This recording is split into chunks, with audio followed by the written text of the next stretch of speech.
أهلا بيكم يا أبطال. تخيل إنك كل يوم بتصحى على رسائل من البنك ومكالمات بتطالبك بالسداد. المرتب بيدخل من هنا وبعد كام يوم بيبقى صفر. كان في واحد عليه 100,000 جنيه ديون، مرعوب وبيفكر يسيب البلد، بس في سنة واحدة بس قدر يخلص من كل ديونه. إزاي؟ لا هو سحر ولا معجزة.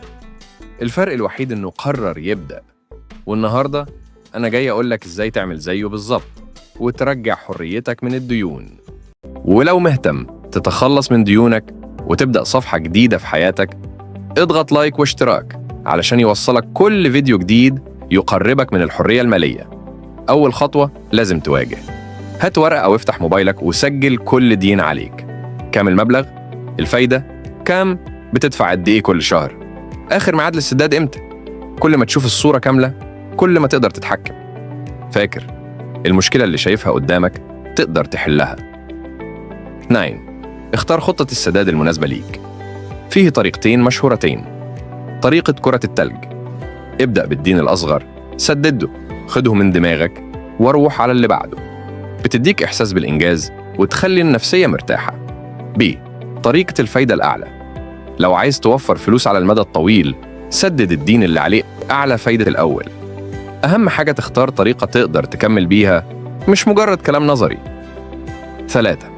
راجع مصاريفك وقص من اللي مش ضروري. اسأل نفسك، لازم أطلب أكل من بره 3 مرات في الأسبوع؟ الاشتراكات كلها بستفيد منها؟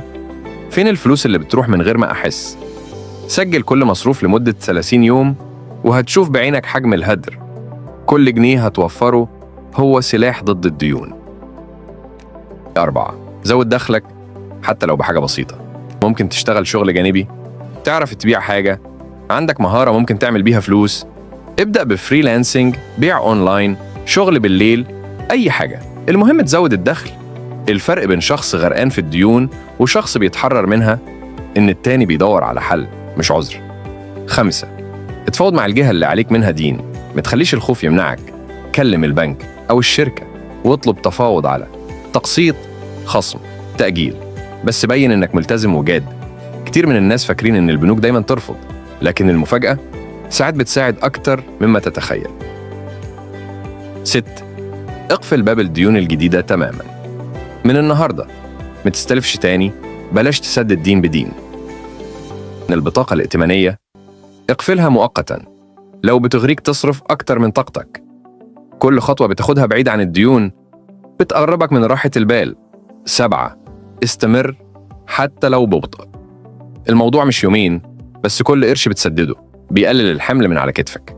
لو سددت 50 جنيه زيادة الشهر ده فأنت كسبان. مفيش حاجة اسمها قليل طالما في تقدم. النجاح مش للذكي، للي بيكمل.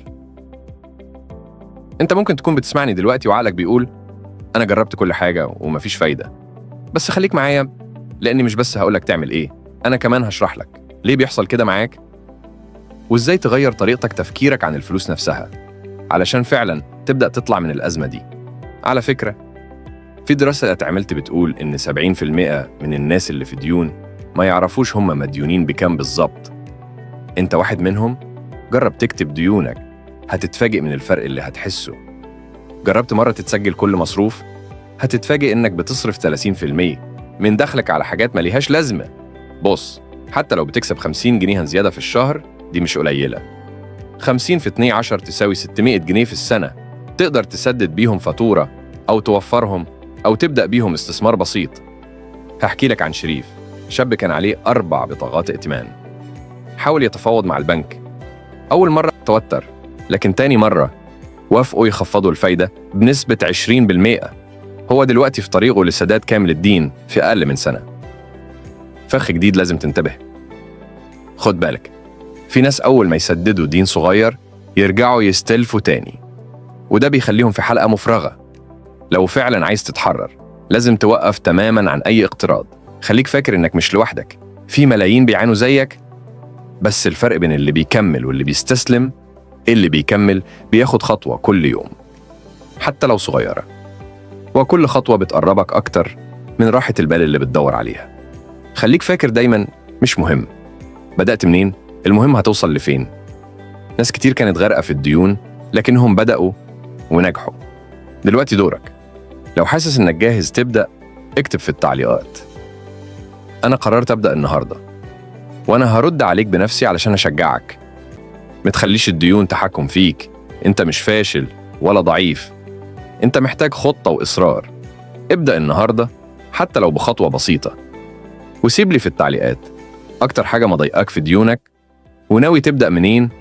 ولو حسيت إن الفيديو ده فادك، ابعته لحد تاني محتاج يسمعه. ساعده يبدأ وخلي الخير يعدي. هل أنت من الناس اللي أول ما الراتب ينزل تقول هبدأ من أول وجديد، وبعد أسبوع تلاقي نفسك بتعد الأيام علشان ينزل الراتب الجاي؟ حاسس إنك بتشتغل الشهر كله بس في الآخر الفلوس بتتبخر ومفيش حاجة بتتحوش؟ طيب ركز معايا كويس، هقولك تعمل إيه مع كل راتب خطوة بخطوة. إزاي تقسم دخلك، فين تصرف، فين توفر، وإزاي تبدأ تستثمر حتى لو دخلك قليل جدا. الناس الأغنياء مش أغنى منك، لكن الفرق إنهم بيفكروا بطريقة مختلفة، وأنا هنا علشان أساعدك تفكر زيهم. الفهم الغلط عن الراتب وتحطيم الأساطير. أول حاجة لازم تفهمها: الراتب مش هو المشكلة. اللي ممكن يدمرك فعلا هو طريقتك في التعامل معاه. ناس كتير بتقول أنا لو راتبي زاد حياتي هتتظبط، لكن الحقيقة لو مش عارف تدير 1000 جنيه صح، عمرك ما هتعرف تدير 10,000. الراتب مجرد أداة، واللي ماسك الأداة هو أنت. الجزء الثاني: قاعدة 20/30/50. تقسيم الراتب بذكاء. أهم قاعدة تبدأ بيها هي قاعدة 50/30/20، يعني 50% للاحتياجات الأساسية: إيجار، أكل، مواصلات، فواتير. 30% للرغبات، خروجات، كماليات، اشتراكات، لبس. 20% للادخار والاستثمار، ودي أهم نسبة لأنها هي اللي هتبني مستقبلك. حتى لو دخلك بسيط ممكن تغير النسب شوية، بس الأهم إنك تلتزم بتقسيم ثابت وواضح. الجزء الثالث: فرق بين الادخار والاستثمار. ناس كتير فاكرة إن الادخار هو الاستثمار، وده أكبر غلطة. الادخار يعني فلوس بتحوشها للطوارئ أو لحاجة قريبة. الاستثمار يعني فلوس بتحطها علشان تشتغل وتجيب لك دخل تاني. الادخار مهم علشان تحمي نفسك من المفاجآت، لكن الاستثمار هو اللي يطلعك من دايرة الفقر. وما تقولش معيش، ابدأ حتى ب100 جنيه في الشهر. أهم حاجة تبدأ. الجزء الرابع: ابعد عن ال5 أخطاء اللي بتدمر فلوسك. 1. ما تعملش ميزانية لنفسك. 2. تصرف أول ما الراتب ينزل من غير ما تحوش. 3. تشتري بكريدت كارد وانت مش عامل حسابك. 4. تهتم بالمظاهر أكتر من اللي فعلا محتاجه. 5. تفضل تأجل الاستثمار وتقول بعدين، لسه بدري. لو بتعمل حاجة من دول وقف فوراً. الجزء الخامس: غير طريقة تفكيرك المالي. الغنى مش بس إنك يكون عندك فلوس، الغنى الحقيقي في طريقة تفكيرك. الناس الناجحين مالياً بيفكروا كده: 1. إزاي أزود دخلي. 2. إزاي أقلل مصاريفي. 3. إزاي فلوسي تشتغل معايا مش هشتغل أنا ليها.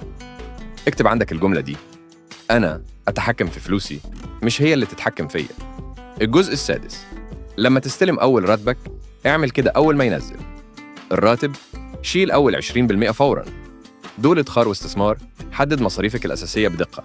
سجل لكل جنيه بتصرفه خلال الشهر. خليك ملتزم بميزانية الترفيه، وفي آخر الشهر راجع نفسك. صرفت إزاي؟ وإيه ممكن تحسنه؟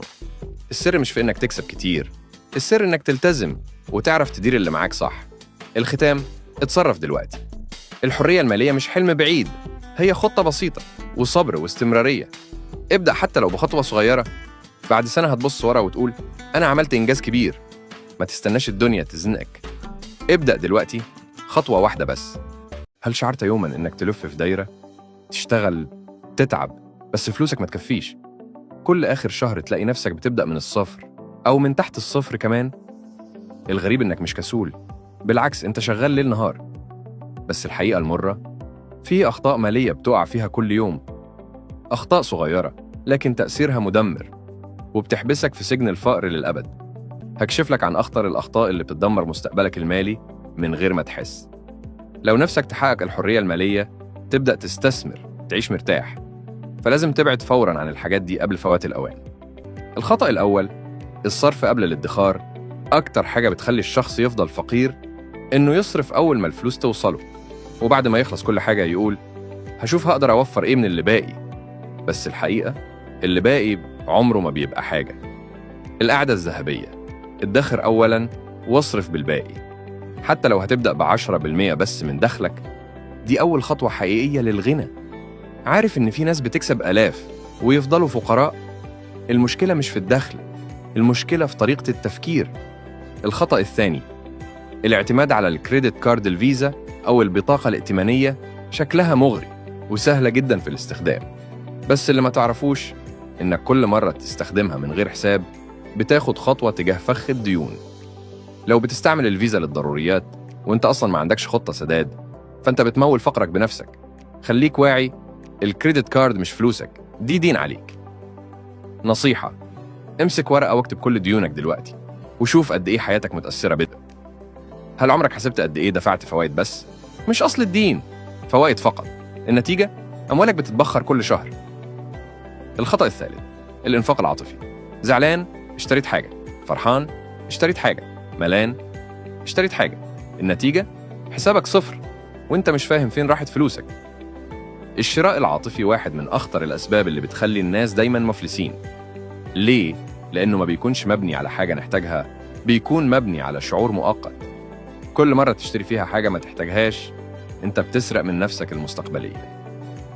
الخطأ الرابع: العيش فوق المستوى الحقيقي.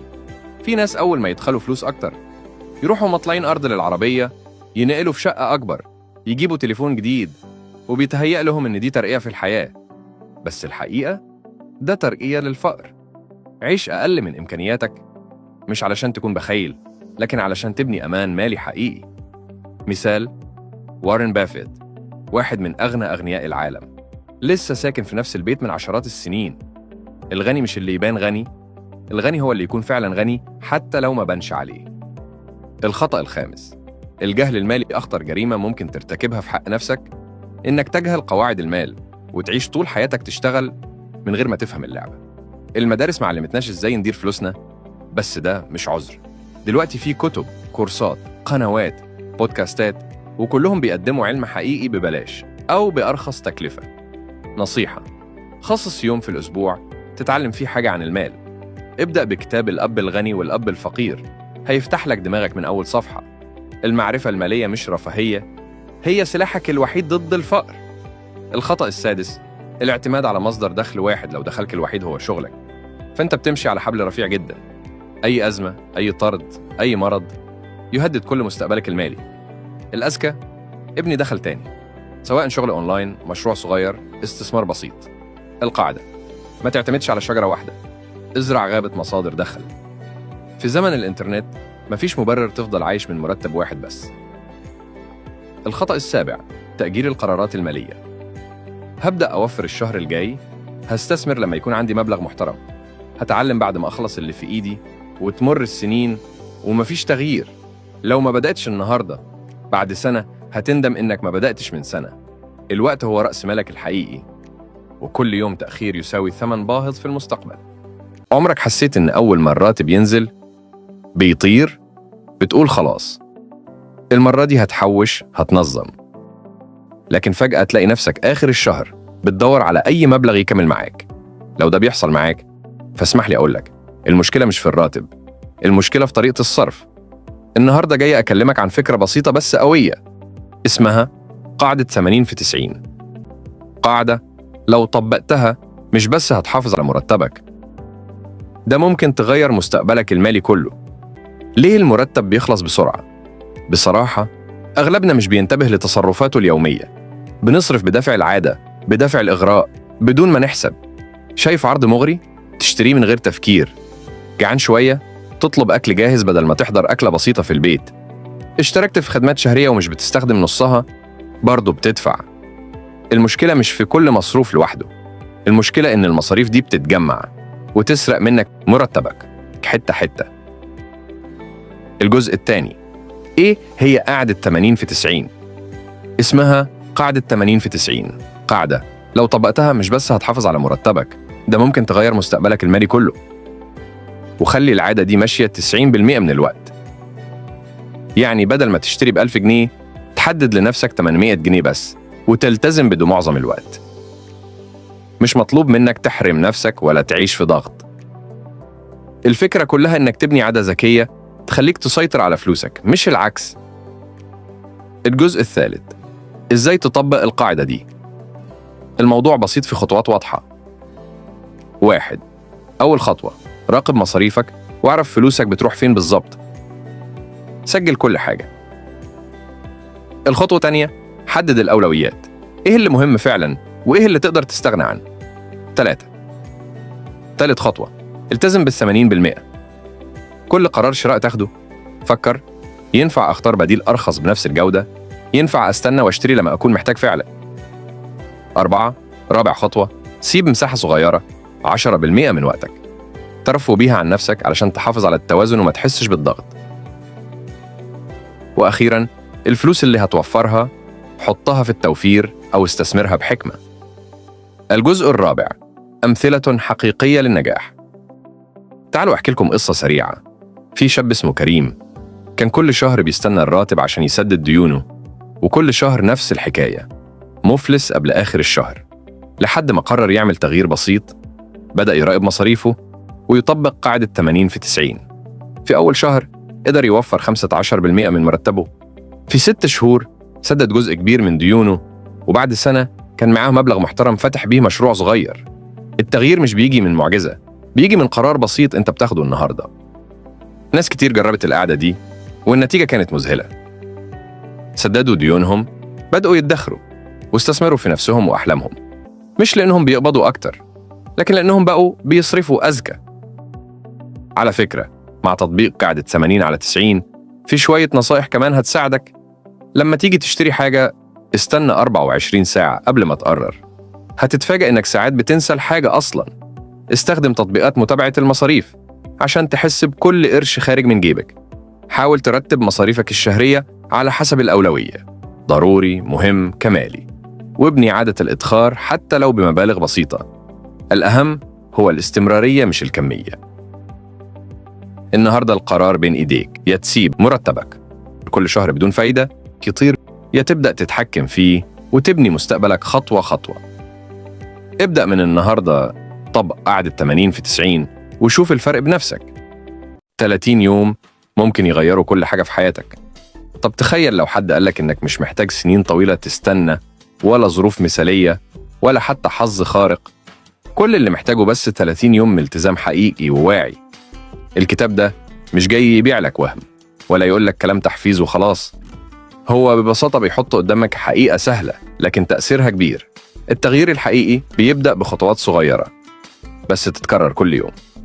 احنا مش بنفشل عشان مش عارفين احنا عايزين ايه، احنا بنفشل عشان مش عارفين نلتزم باللي عارفينه. بنبدأ متحمسين جدا وبعد شوية نقف، نقتنع بالفكرة لكن نقع قدام الاستمرارية. ومن هنا بيبدأ التحدي، تحدي 30 يوم. خلينا نرجع شوية للوراء. ليه احنا دايما بنبدأ بحماس نار وبنطفي بعد 3 أيام؟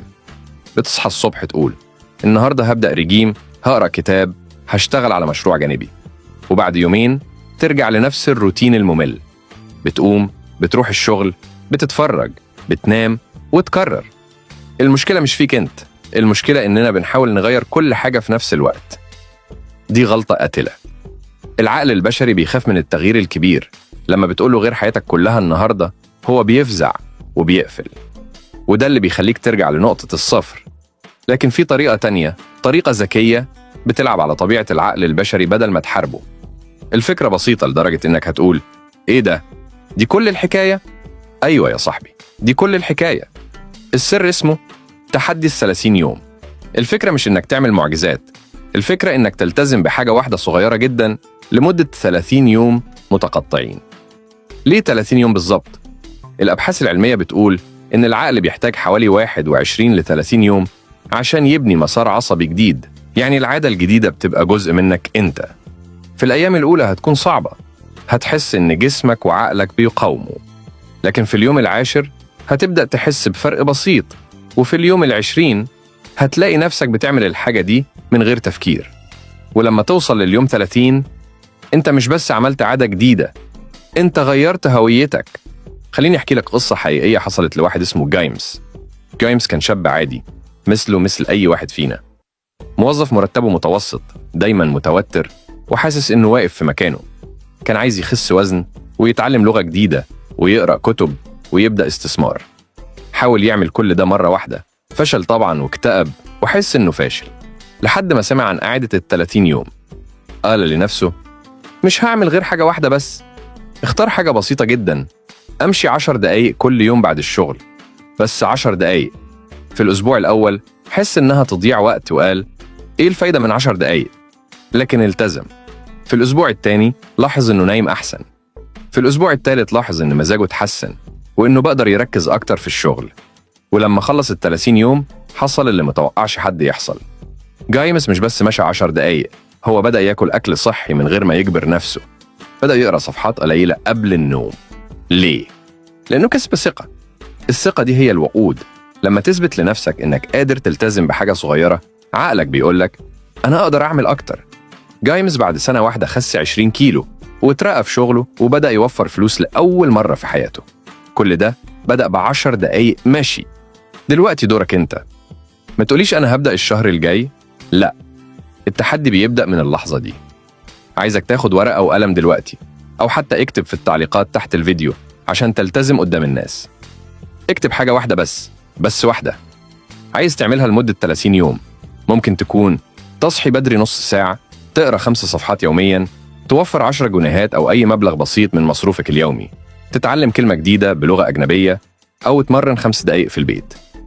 المهم إن الحاجة دي تكون سهلة لدرجة إنك تحس إنك مش محتاج مجهود عشان تعملها. السر في البساطة. لو اخترت حاجة صعبة هتفشل، لو اخترت حاجة سهلة هتنجح وبعدين تقدر تزود عليها. بس استنى، القصة مش هنا. التحدي الحقيقي مش في اليوم الأول. التحدي الحقيقي هيحصل في اليوم السابع. اليوم السابع هو اليوم اللي أغلب الناس بترتبك فيه. هيكون في صوت جواك بيقولك مينفعش كده، ده ملوش لازمة، خلاص كفاية. وهنا بالظبط هيكون الفرق بين اللي بيغير حياته واللي بيفضل في مكانه. في الفيديو الجاي هنكشف لك حيلة نفسية مجربة هتخليك تعدي اليوم السابع ومن بعده اليوم 21 من غير ما تحس بصعوبة. حيلة هتخليك مدمن للنجاح بدل ما تكون مدمن للكسل. متفوتش الفيديو الجاي خالص، لأنه هيكون نقطة التحول الحقيقية. يا صاحبي، الحياة قصيرة جدا عشان نقضيها في انتظار الوقت المناسب. الوقت المناسب هو دلوقتي. انت عندك قوة جواك أكبر بكتير مما تتخيل. كل اللي تحتاجه هو بداية صغيرة. 30 يوم بس. تخيل شكلك بعد 30 يوم من اليوم. تخيل انك صحيت الصبح وحسيت بالفخر انك التزمت بكلمتك مع نفسك. الإحساس ده أغلى من أي فلوس في الدنيا. لو الفيديو ده لمس شيئا جواك ومتأكد انه لمس، شارك الفيديو ده مع شخص عزيز عليك عايز له الخير. خليكم سند لبعض في التحدي ده. اكتب في التعليقات أنا جاهز لتحدي ال30 يوم، واكتب تحت منه الحاجة اللي هتلتزم بيها. أنا هرد على أكبر عدد من التعليقات عشان نشجع بعض. متنساش اللايك والاشتراك عشان نوصل للجزء التاني اللي هيقلب الموازين. أنا مستنيك في الفيديو الجاي عشان نكمل الرحلة سوا. سلام.